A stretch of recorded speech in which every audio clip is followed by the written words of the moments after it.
Nadie quiere atravesar una tormenta, pero la tormenta es necesaria. Y Pedro empezó a caminar sobre las aguas. Pero ¿cuál fue el problema de Pedro? Que nadie te quite la mirada de Jesús. No dejes que nada desvíe tu mirada. Puede sentarse. Yo quiero hablarle de las tormentas espirituales. Quiero hablarle sobre las tormentas espirituales. Todos en la vida atravesamos tormentas espirituales y físicas. ¿Por qué? Porque la tormenta en la Biblia o la tormenta espiritual representa periodos de prueba, periodos de duda, periodos de crisis, periodos de crecimiento, que muchas veces estos periodos amenazan nuestra paz interior. Nadie quiere atravesar una tormenta, pero la tormenta es necesaria. La tormenta es necesaria ¿para qué? Para crecer, pero cada uno de nosotros determina cómo atraviesa la tormenta. Cada uno de nosotros tenemos que ver a través de la palabra, a través de las escrituras, el tipo de tormenta que estamos viviendo, porque las escrituras caracterizan o categorizan las tormentas como herramientas de Dios. Yo no estoy hablando de ataques espirituales. Yo estoy hablando de tormentas espirituales. No es lo mismo un ataque espiritual que una tormenta. Una tormenta es una herramienta de Dios que tiene un propósito en nuestra vida. Y si yo sé manejar esa situación, yo voy a salir fortalecido en fe. Yo voy a salir creciendo en el Señor y voy a lograr experimentar lo que Dios quiere en el haber permitido esta tormenta. Dios no permite tormentas en nuestra vida por tenerlas nada más. Hay tormentas que Dios utiliza, tormentas de aquello en lo que yo me metí. Porque hay diferentes tipos de tormentas. Algunas son consecuencias de nuestras malas decisiones. Otras son batallas como la adversidad. Sí, hermano. Pero en todo eso yo tengo que ver a Dios.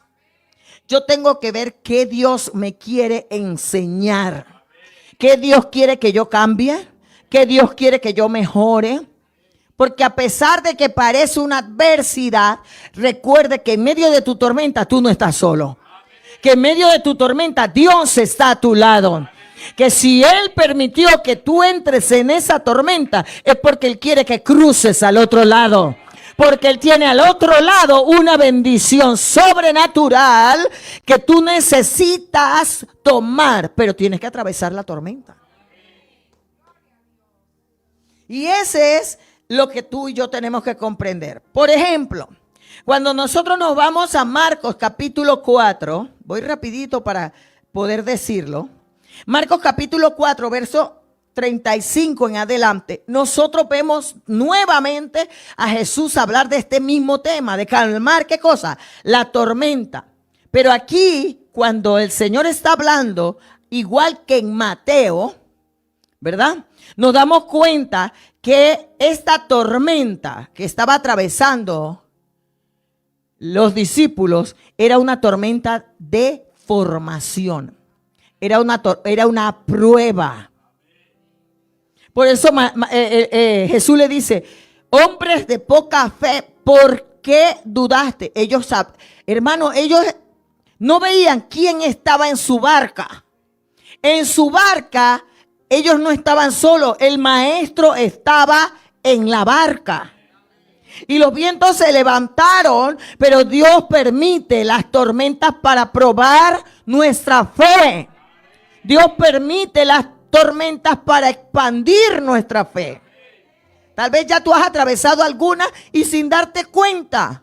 Pero ahora tienes más conciencia. ¿Sabes por qué? Porque ahora Dios quiere fortalecerte más. Dios quiere afirmarte más. Dios quiere que crezcas más. Dios quiere expandirte más. Dios quiere enseñarte la dependencia en Él.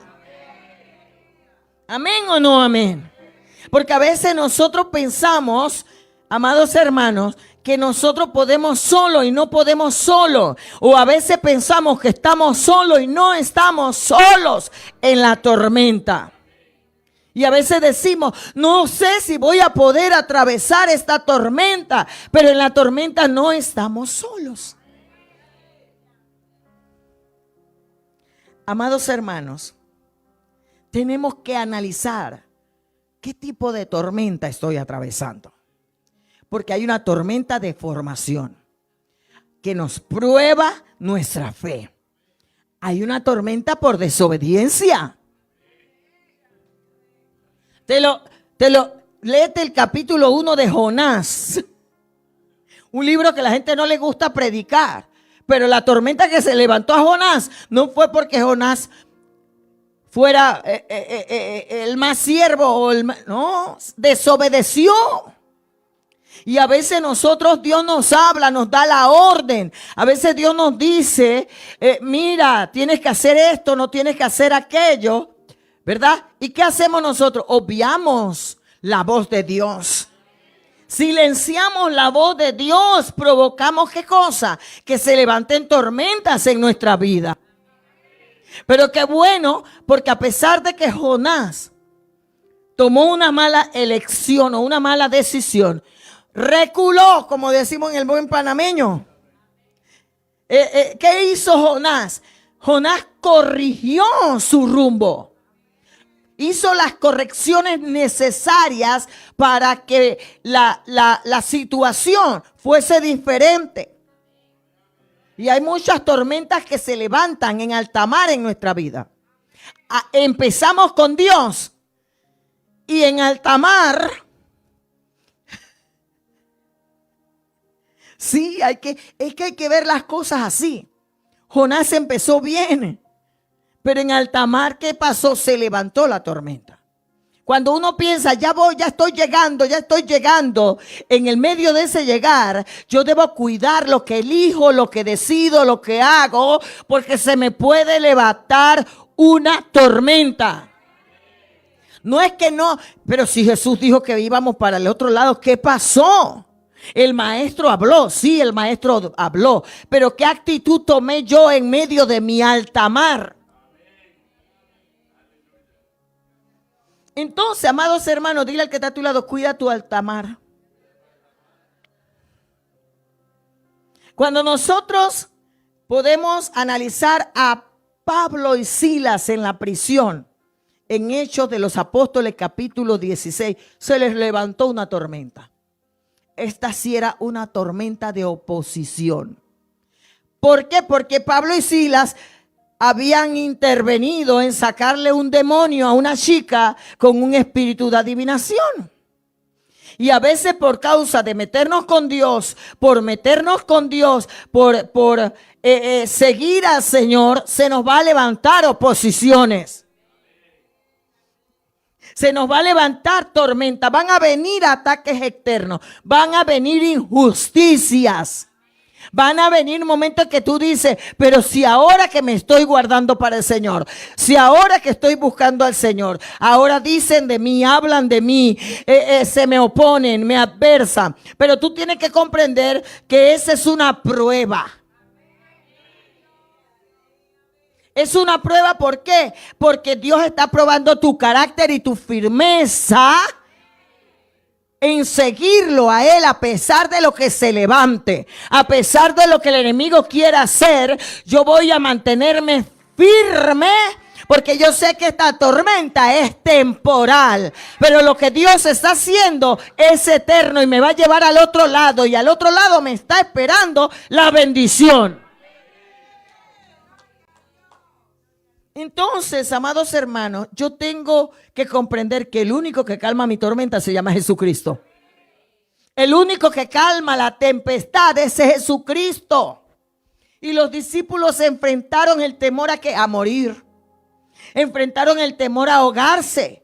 Porque Jesús dormía. A veces nosotros decimos, pero Señor, tú no ves lo que está pasando.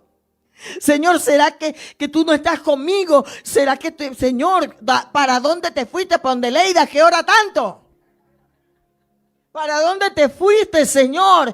Pero tú no ves a Jesús. Pero lo que tú tienes que ver, que a pesar de que la crisis sea abrumadora, la fe vence al miedo.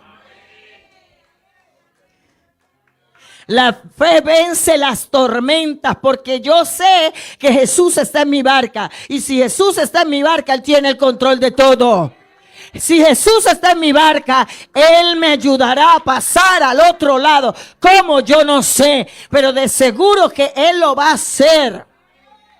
¿Qué tengo que hacer? Resistir. ¿Qué tengo que hacer? Estar firme. ¿Qué tengo que hacer? Tener carácter. ¿Qué tengo que hacer? Saber que Él está conmigo. ¿Qué tengo que hacer? Saber que no estoy sola, que no estoy solo, que Él está a mi lado y que Dios siempre tiene el control.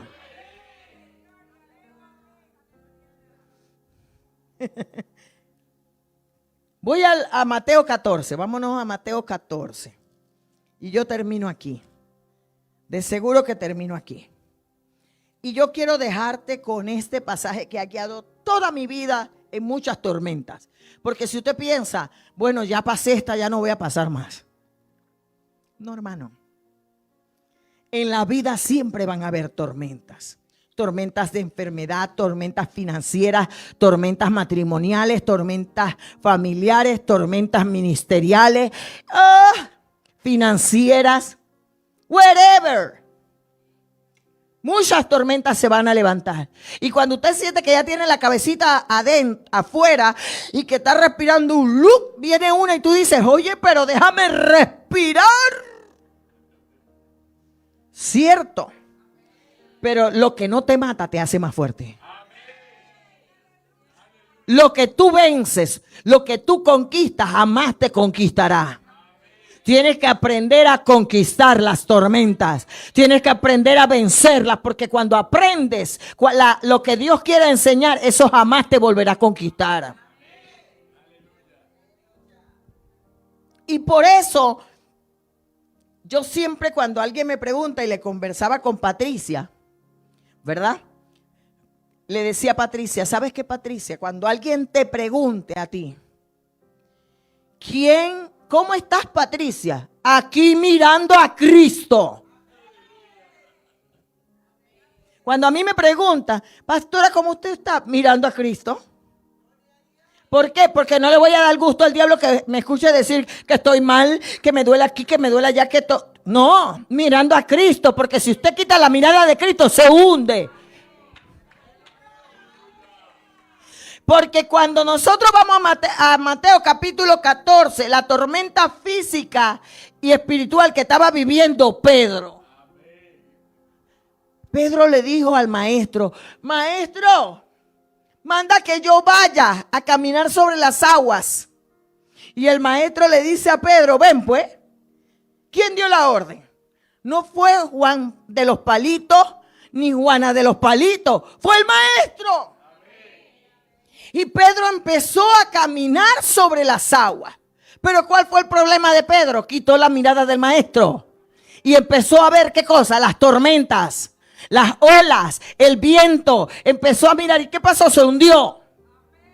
Cuando tú y yo quitamos la mirada de Jesús, lo que vamos a ver es tormenta. Pero cuando tú tienes la mirada en Jesús, no importa las tormentas que se levanten, tú vas a caminar sobre las aguas. Tú vas a avanzar porque el que está contigo es el maestro.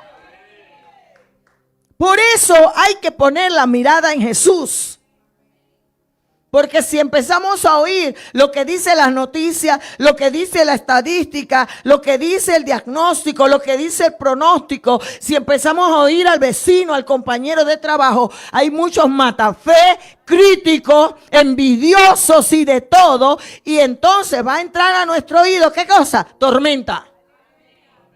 Va a entrar a nuestra mente, ¿qué? Pensamientos negativos. Va a empezar nuestra vida a llenarse de angustia, de desesperación, de ansiedad. Y me voy a poner gorda de comer.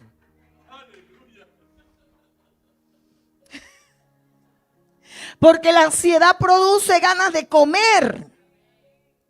Y la comedera me da gordura. Entonces, ¿qué tengo que hacer yo? Poner mi mirada en Jesús. No te enfoques en los vientos, no te enfoques en las tempestades, no te enfoques en las olas, enfócate en Jesús. Enfoca tu mirada en el Señor, porque Jesús está en tu barca. Cuando Pedro quitó la mirada de Jesús, empezó a hundirse. El maestro le había dicho y ya Pedro estaba caminando sobre las aguas. Ya estaba viviendo en lo sobrenatural. Entonces tú dices, oye, pero yo ya estoy caminando. ¿Y qué pasó? Me hundí porque quitaste la mirada de Jesús. Porque te desenfocaste. Porque estabas en alta mar y pensabas que estabas en la cima. Y dice, Señor, yo te voy a aterrizar. Y darte cuenta que si quitas la mirada de mí, las cosas van a hacer que te hundas. Pero si pones la mirada en mí, pase lo que pase, nada te va a afectar. Porque cuántas tormentas has pasado en tu vida y a veces hasta ni cuenta te has dado. Simplemente te has enfocado en creer que Jesús está contigo. Te has enfocado en creer que Dios tiene el control. Entonces, tú tienes un lugar de refugio. El trono de la gracia. El Señor dice, acércate confiadamente al trono de la gracia para hallar gracia y alcanzar misericordia para el oportuno socorro. ¿Cuándo es el oportuno socorro? Cuando tú estás en tu tormenta. No hables con nadie. No le digas tu tormenta a nadie. Habla con Jesús y dile, ayúdame a pasar esta tormenta. Quiero que camines conmigo. Ayúdame, maestro, a seguir adelante. ¿Y sabe qué va a hacer Jesús? Va a meter la mano y va a decir, esa es mi sierva, ese es mi siervo, ese es mi hijo, esa es mi hija. Yo lo voy a levantar. Ven, vamos a caminar. Porque Jesús jamás te va a abandonar en tu tormenta. Jesús jamás te va a dejar en tu momento oscuro. Él no te va a dejar en tu momento difícil. Jesús siempre está en tu barca. Tu barca representa tu vida y tu familia, tu vida y los tuyos. Y Él está en tu barca. Y si Jesús está en tu barca, dice el salmista que Él te guiará a puerto seguro. Por eso yo siempre declaro que Jesús es el capitán de mi barca. Jesús es el capitán de tu barca. Y Él te va a guiar a puerto seguro. Él tiene el timón. Él tiene el destino. Él tiene el mapa. Él tiene la ruta. Él tiene el propósito. Él te llevará de la mano. Pero tú tienes que confiar. Afirmarte el fe. No me muevo de ahí. Y aunque haya caído, Él me va a levantar. Él me va a levantar y la certeza.